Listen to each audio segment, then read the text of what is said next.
In the prime of her career, Mary Tyler Moore radiated an engaging presence that left an inexplicable mark on large and small screens. She was really successful actress, but as she became more successful, she started neglecting the most important things in her life. And by the time she realized this, she already lost her only son, family, and health, and became a shadow of herself till her dying days. But the question is, what are the hidden stories enveloping the mysteries that surrounded her? Follow us along as we unveil some of her untold stories while showing you some of her rare photos. Born on December 29, 1936, Mary Tyler Moore was the firstborn of Marjorie and George Tyler Moore. With her father working as a clerk, the Irish Catholic family established their home in Brooklyn's Flatbush neighborhood. Since she was raised in the Catholic faith, Mary Tyler Moore epitomized a sense of innocence and curiosity, and her upbringing instilled in her a strong moral compass and a sense of community. But amidst Mary's innocent childhood, she held a particular haunting memory that she later revealed in her autobiography. In the purity of her early years, a deeply distressing incident left scars that time could not fully heal. At the tender age of 6, she was subjected to abuse. The culprit of this traumatic experience was a figure once regarded as a family friend, Mr. Archer. The scars of that encounter ran far deeper than the physical, as the young Mary grappled with the aftermath. When she mustered the courage to confide in her mother about the ordeal, she was met with disbelief and denial. Her mother's response was a stark, "No, that's not true." Later, Moore reflected on this moment in her book, revealing that her mother's denial, in many ways, was a different form of abuse, inflicting emotional pain that cut even deeper than the original trauma. Anyhow, the family later moved to Los Angeles, where Moore attended schools such as St. Ambrose School and Immaculate Heart High School in Los Angeles. Here, Moore began her endeavor of singing and dancing. Moore entered the show business industry as a dancer in commercials, playing the part of a dancing elf to promote appliances in the mid-1950s. But when Moore married the 28-year-old salesman Richard Meeker and got pregnant after 6 weeks, she had to part ways with the Hot Point commercials. Moore also played the part of a mysterious telephone receptionist in the Richard Diamond detective series. She referred to it as a role of questionable virtue. She remained anonymous in the show, with only as much as her legs being visible. Her voice was sensual, and she was the embodiment of the double entendre. The role was only a gimmick to get good press and throbbing letters from male viewers waiting for more. Besides that, she also made guest appearances in several shows, including Johnny Staccato, Bachelor Father, The Tab Hunter Show, and Lock Up. However, her name was yet to its mark. The opportunity arrived when she was cast in The Dick Van Dyke Show as Van Dyke's wife. Her role as Laura was groundbreaking in many ways. Unlike the stereotypical portrayal of women on television, Laura was not just a housewife, but a modern, intelligent, funny, and dynamic character. Moore's performance breathed life into Laura, making her relatable to audiences and earning her critical acclaim. When she won her first Emmy Award for her portrayal of Laura Petrie, she said, "I know this will never happen again." Little did she know that this was only the beginning of her stellar journey. But just as thrilled and excited Moore was at the set of the show, she was equally without emotion at home. While her husband was fulfilling his role, the marriage was not nurturing at all on her part. The couple divorced in 1961, and it was a huge blow to their son, Richie, who was quite fond of his father and equally distant from his mother. But Moore prioritizing her career over her son and husband was something she would come to regret later.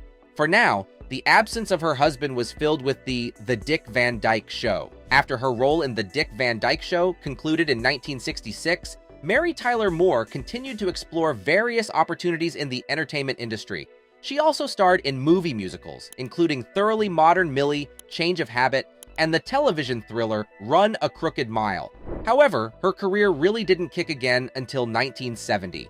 After performing in the one-hour musical special Dick Van Dyke and the Other Woman, Moore and her second husband, Grant Tinker, successfully pitched a sitcom that centered on Moore to CBS.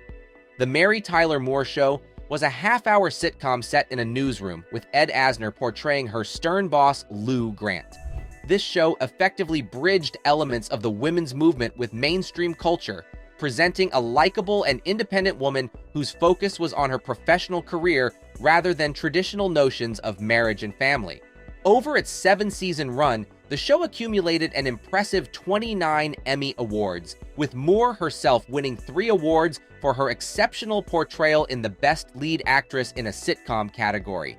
Amidst the accolades and accomplishments that defined her professional journey, there existed a stark contrast in Mary Tyler Moore's personal life. She was neglectful of her son, who had now grown to be 24 years old. Filling herself with the thrill and excitement of performance, she had little inkling of the forthcoming event that life had in store for her. In 1980, a year that should have been another stepping stone in her remarkable trajectory, Moore faced an unimaginable loss: the passing of her only child, Richard Meeker. After investigation, it was found that Meeker was part of an accidental gunshot. He used to collect guns as a hobby, and while fiddling with one, he accidentally shot himself in the head. Moore's first reaction was denial. She was unable to accept the death of her only son. When the emotions slowly started to settle in, she wasn't able to cry, but instead had these weird spasms that would last a minute and leave an unreleased, unbearable pain in their wake. Later, Mary wrote a heartfelt note for her son in her autobiography. "When I see myself on film, a scene captured from Dick Van Dyke, perhaps you were 7 or 9 or 6. As the camera recorded my actions, you, too, are recorded somewhere just off stage. What were you doing then at just those moments? I want that time to be replayed. How frantically I would step through the film, breaking the rules of this rerun to catch you up in my arms. I'd take you to this today, and every moment would be ours again without a thought of tomorrow." Moore found herself enveloped by uncontrollable emotions. Just 2 years ago, she had lost her sister, and now her son had shot himself. This, and the fact that her marriage with Grant was already on its last legs, was enough reason for Moore to take solace in the numbness of alcohol. But alcohol only worsened her condition. She was diagnosed with diabetes at the young age of 33 and had to self-administer insulin injections several times a day. Now, 7 years later, not only had her diabetes gotten worse, but she was effectively shortening her lifespan with the use of alcohol. However, Moore found love again, and this time it was a doctor who treated her mother. At first, Moore was appalled at the thought of marrying someone who was only a year old than her deceased son. But Levine's charm, altruism, and the richness of his mind were what drew her in. The couple tried their knot on November 23, 2019, and as it would appear that after 2 failed marriages, Moore had finally settled for someone she truly loved. By the early 80s, Moore's career had definitely waned a bit, but she was still relatively popular. 1 year after her marriage to Levine, she got clean in rehab at the Betty Ford Center. Moreover, she continued to have success in her acting endeavors. In 1980, she won a Tony Award for her performance in Whose Life Is It Anyway? She also appeared in several other television movies, including first You Cry, Heart Sounds, Lincoln, and Stolen Babies, for which she earned another Emmy Award. However, as the 80s had become the redeeming decade of Moore's life, the start of the 90s introduced a period of sorrow. Her brother John, who was diagnosed with kidney cancer, was in utter agony throughout the end of his life. Moore even tried to administer his brother high doses of morphine so that he could die in peace. But unfortunately, this attempt of assisted killing of self failed, as John had grown immune to medicated drugs. Witnessing her brother's gradual decline into excruciating agony stands as one of the most distressing episodes in Moore's life. While Moore witnessed her dear ones gradually decline and succumb to death, her retinal diabetes also commenced its relentless grip on her well-being, and her eyesight continually deteriorated. The condition posed significant hurdles, forcing her to confront the limitations it imposed on her daily life. The woman whose expressive gaze had captivated audiences was now navigating a world that had begun to blur around her. Her husband recounts that her sight continued to deteriorate, so much so that when the Dick Van Dyke Show alum was presented with a SAG award in 2012, she was escorted to the podium off-camera. Levine further said, "It stole her ability to be autonomous and independent, and she couldn't read. Her joy was robbed from her, so it was devastating." In January 2017, the world bid farewell to Mary Tyler Moore. The beloved actress, whose journey had been marked by triumphs and tribulations alike, passed away at the age of 80. Her death marked the end of an era, leaving behind a legacy that extended far beyond the roles she portrayed on screen.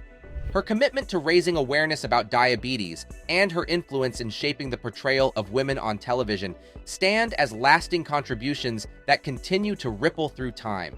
As we reflect on her remarkable story, we find inspiration in her ability to not only overcome adversity, but also transform it into a force for positive change. As she once said, "Take chances, make mistakes. That's how you grow.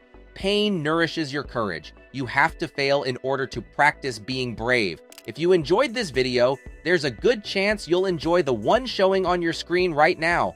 Click enjoy and don't forget to subscribe to our channel. See you on the next one.